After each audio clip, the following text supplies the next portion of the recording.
What's going on, guys? Today we're going to be talking about point-based entities. I'm going to open my map. We'll take a look at that. So your point-based entities are anything that it does not involve any entity that isn't made from geometry. So these are preset entities into the game. So we're talking about weapons, ammo, items, etc. So we're going to look at some simple ones today, and so to get started with that, you'll just click on the Entity Creation tool. It looks like a light bulb. And then all of our point-based entities are going to be available within this list. So you can see there's a lot in here, and I would say about half of them are function-based type entities. So let's take a look at the weapons first, because every Half-Life map would not be complete without weapons. So if you scroll down to the bottom, you'll see that all the weapons start with weapon underscore. And let's just briefly go through these.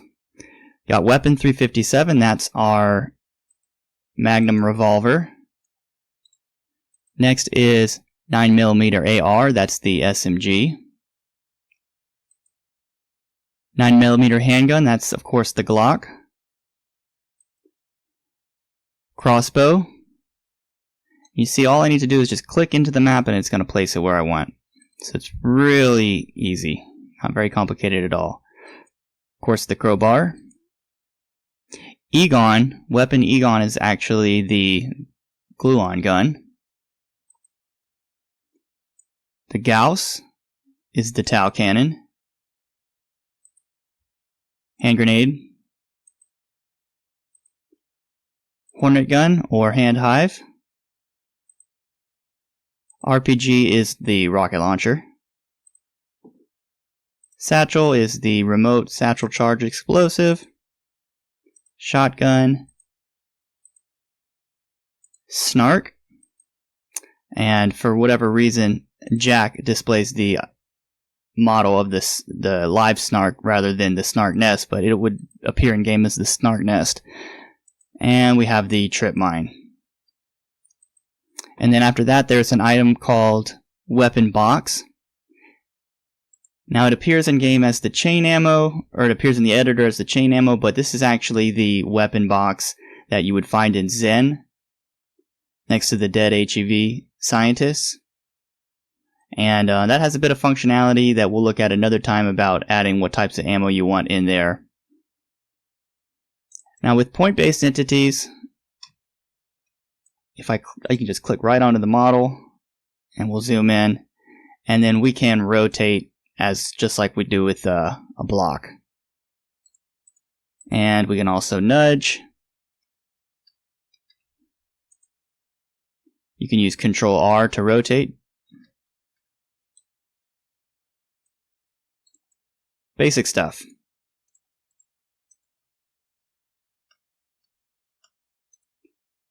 Along with the weapons, we have the ammo. 357 is the revolver ammo.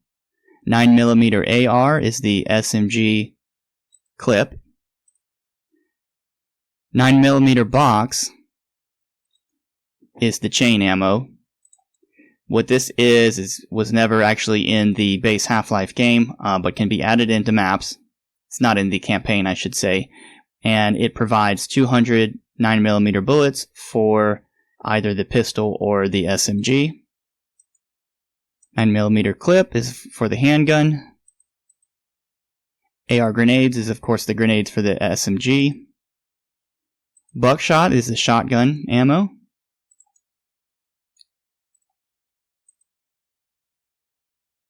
Crossbow clip, called ammo crossbow.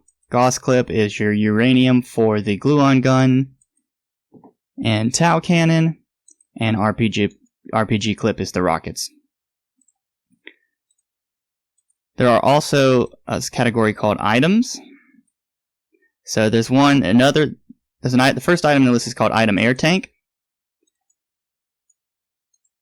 Looks like this, and you've probably never seen it before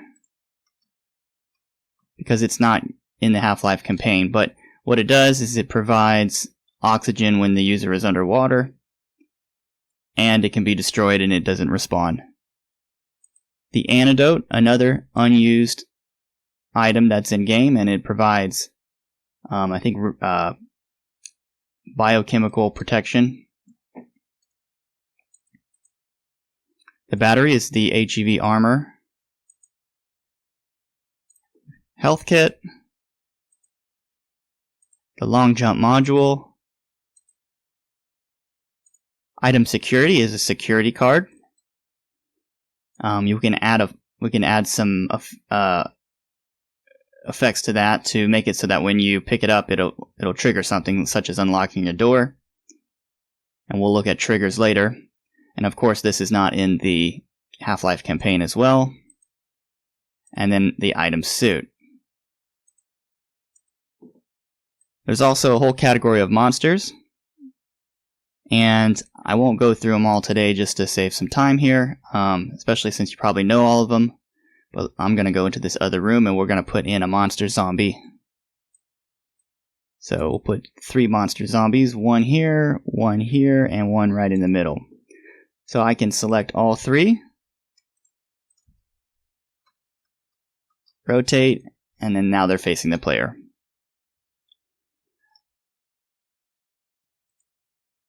Another simple point-based entity would be the info node. And what these do, I'm going to put 3 just along the hall, and they assist with NPC pathfinding. So those are always good if you have, if any of the monsters or NPCs seem to be getting stuck or something like that, you can help them navigate through. Okay, and then if we were to run this map, this room would be completely dark because we haven't added a light. So a light, of course, is another point-based entity. So I come over here and search for light, and I'm just going to use that first one there. Let's zoom out to the second room. So far we've been placing the entities in the 3D view, but we're going to do this one in the top view. I'm going to select this roof. Okay, and we can zoom in that. And you see where this little X, that's the midpoint of the block. So I'm going to go ahead and click into the entity creation tool. I still have light selected, and I'm just going to click right here. We get the little paw print icon that lets you know you're placing an entity.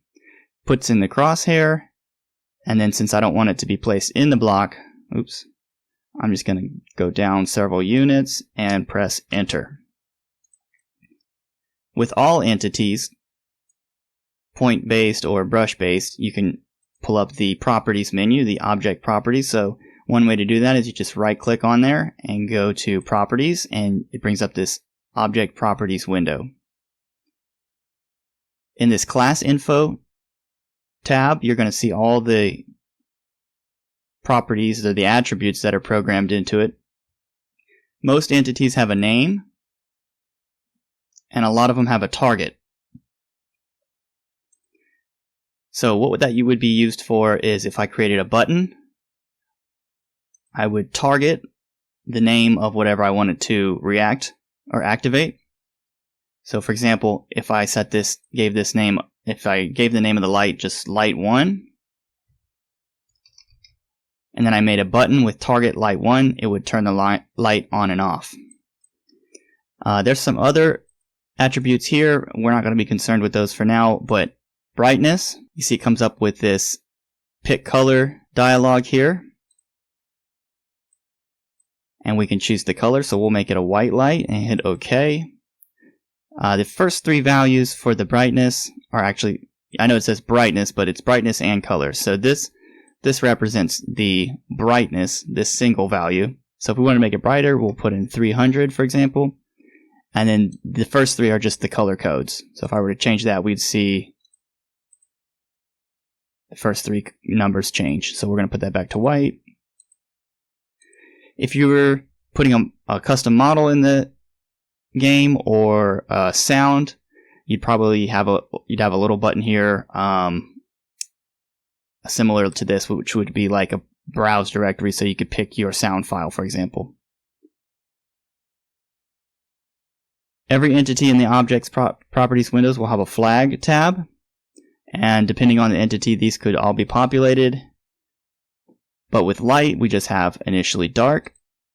So if I were to select that flag, it would be dark until I, for example, flip a switch that's targeting this light. So we'll leave that unchecked. And then finally, we have the viz groups or vise groups. And this is about grouping entities and blocks, and we're going to get into that later. It also, that's what this bottom panel is for as well. So once you've done making your changes, you don't have to hit save or anything, because you can just hit the close button there. Now if I wanted to go back in and make changes again, I could go right click in properties, but the shortcut, which I primarily use, is Alt Enter, and that brings that up. Okay, so we can go ahead and run this map and see if the lighting works. So we'll click on the game controller, which brings up the run map dialog. I'm going to leave everything to normal and click OK. The compile programs will run. It should be done momentarily. And here we are. Oh, there's that air tank. It's a solid thing there. Bit unusual.